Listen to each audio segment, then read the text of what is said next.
Well, hello, students. Joe Crowder here with a little overview about the Civil War site, the Valley of the Shadow. Here it is. This is the website that you're going to be reviewing. It's not a book review, it's a website review. Historians are starting to do that as more digitized collections are coming online. So I want to give you an overview of what the site is about. This is the main page here as to what you see.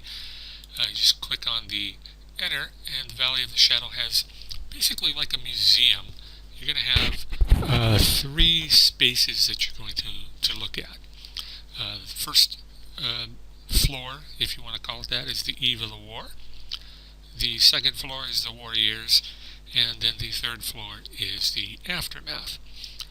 And then you notice on each floor, as if you were walking through rooms, you have a site map, census and tax records, reference center, letters and diaries, church records, maps and images, 1860 statistics, and newspapers.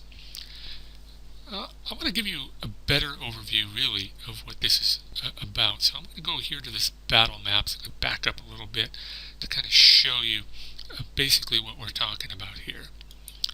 And although this animated theater map is pretty cool, it's not what I want to get across here. So I'm going to click on Augusta and Franklin. What this website does is it takes a look at the Shenandoah Valley. And that's this valley right here that goes across the Mason-Dixon line from Franklin County, Pennsylvania, across into Maryland, down into Virginia to Augusta County. Really, they're only about 120 miles apart. And what the University of Virginia has done is it has collected every single scrap of primary document material concerning two of these counties, Franklin County and Augusta County, and put them together in the rooms that we just looked at, which is pretty cool. All the church records, tax records, census records, books, diaries, everything that you can conceivably think of is in here. What's really cool is you can also pull up, let's say, Augusta County's 5th Infantry, and you'll see that it starts moving across the screen, and down at the bottom of the screen is sort of a timeline of where we are in the Civil War. And then you can click on any one of these significant stars. The bigger the star, the bigger the battle. So let's click on Winchester. And it'll take you to the Winchester event. And it'll show you that the 5th Infantry was involved, who it belonged to, Stonewall Jackson's number of killed was 1, number of wounded was 3, the regiment's strength was 461, and it drove the enemy down Braddock, Lawton, and Market Streets. Summary of the events. And it even tells you the weather conditions sometimes. Dates and temperatures: 54 degrees, 70 degrees at the heavy dew at night. So it's all kind of these sorts of things that are here. So anyway, just wanted to show you where these two counties were and what the thinking is behind this website. So knowing that, we can go to the newspapers at the eve of the war, for example. And so knowing that we have two counties, you can search the newspapers by date. You can search the index by topics. You can even click on About the Newspapers. So in Augusta County, we have two newspapers, the Staunton Vindicator and the Staunton Spectator.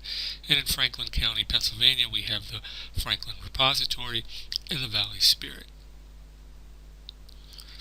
If we go back, we can browse the papers by topic. So, for example, if you wanted to take a look at immigration in Augusta County, and you click on that, all these articles here, 1861, deal with immigrants, a parody of an immigrant's attempt to vote. Article suggests that supporting the Republicans will not help him gain suffrage. So it's just a look at different ways. If you wanted to do gender in Franklin County, women's activities, all these are about women's activities. 1859, 1860. Pretty cool. You can also search the papers for particular topics. So, for example, if you wanted to pull up John Brown and search these different papers, and since that happened in 1859, we can start in January and in December. Click search, and you'll see that we have some hits with old John Brown and his crazy followers. Harper's Ferry. And you can pull that up, and then here is the article, column 1, column 3.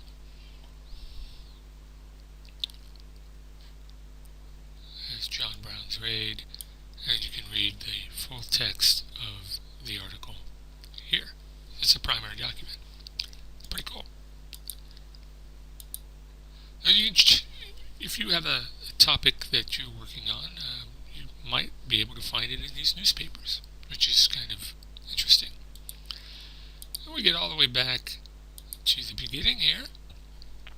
We can go to letters and diaries, for example, during the war. Say we go to Augusta County, choose the letter G, and there's the Garber family, why not? And this tells you that this collection contains letters written by various members of the family. Thomas Garber's letters to his father, Albert, his sister, Addie. They dominate the collection, and he describes his life in camp as a member of the 12th Virginia Cavalry. He also has letters written by his brother Michael, cousin Asher, Lewis. Armin the Garber letters offers insight into the ordeal of a Southern family in wartime. Pretty cool. Let's go there.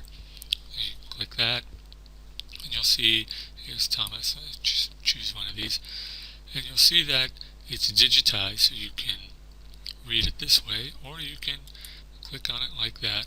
And this is the actual letter, stains, folds, and all, in his own handwriting. Pretty cool. So, dear sister, I wanted to write home, blah, blah, blah, blah, blah, blah, blah. Your brother. And some of these are pretty touching, you know. I will write to you soon, give my love to Pa, Ma, Kate, and Ellie, and others who ask for me.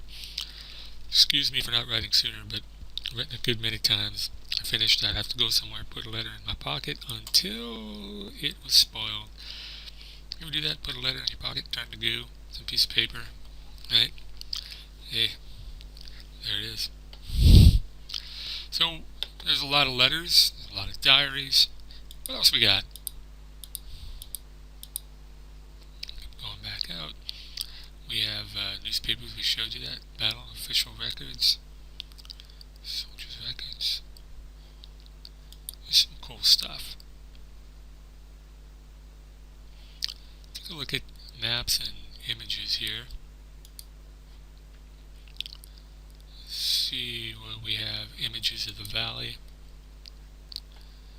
And we have crayon drawings during the 1850s. David Strother, Port Canyon. So there we go.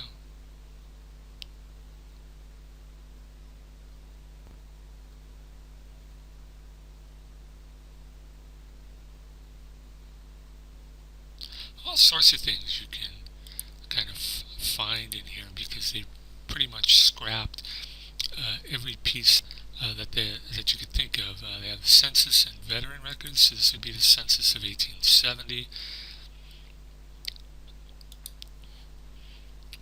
And you can search the slave owner census if you wanted. Last name Garber, they were in the South, why not? Albert was his father, so let's see, let's just put A. Initiate search. And there's Garber, AJ. They owned 4 slaves. Look at that. 2 males, 2 females, 4 blacks, none of them mulatto. So we know they had 4 slaves. So the Garbers must have been, fairly well-to-do. They owned 4 slaves. Manufacturing censuses. You go to Franklin County. Type of business. Brickyards. Search. See if there's any. And you see that these are the people who own brickyards in Pennsylvania. How much they're worth. How many workers they have. Here we have the Wanamaker family. Value of the products. So we could go back and see if they have any letters, right? Click on that bottom there. And click on letters and diaries and see if we have anything on the Wanamakers. Nope, no W. But that's one way you can kind of check things out. So this is Valley of the Shadow. Church records. They're here. You can find out about religion in Augusta County in the south. Highly Presbyterian, Episcopal, Lutheran, Methodist. Tells you how many followers they have, who started them. Religion was much different back in the 19th century than it is today. Reference Center. See what's in there. You can explore the Valley timelines.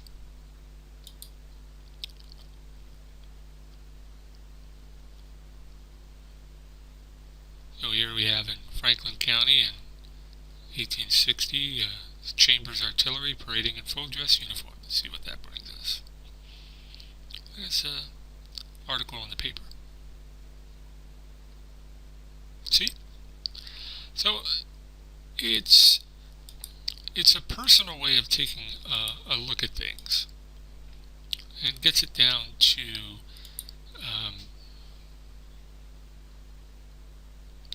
I guess as close as you can to history as it sort of happened. Look, you can take a look at quilts.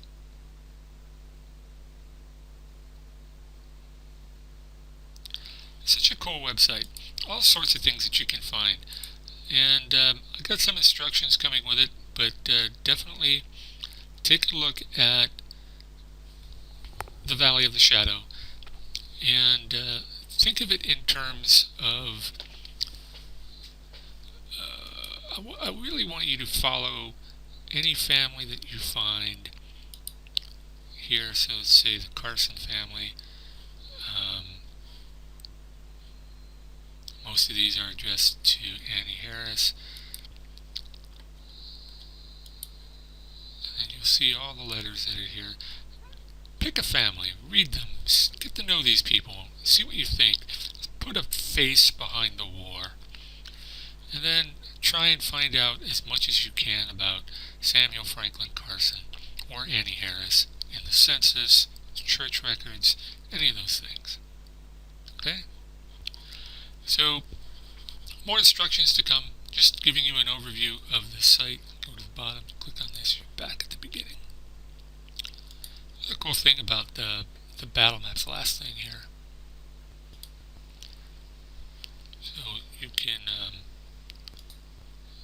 pull up the historic towns, you can pull up the major rivers. It'll show you, give you the names, historic roads, railroads,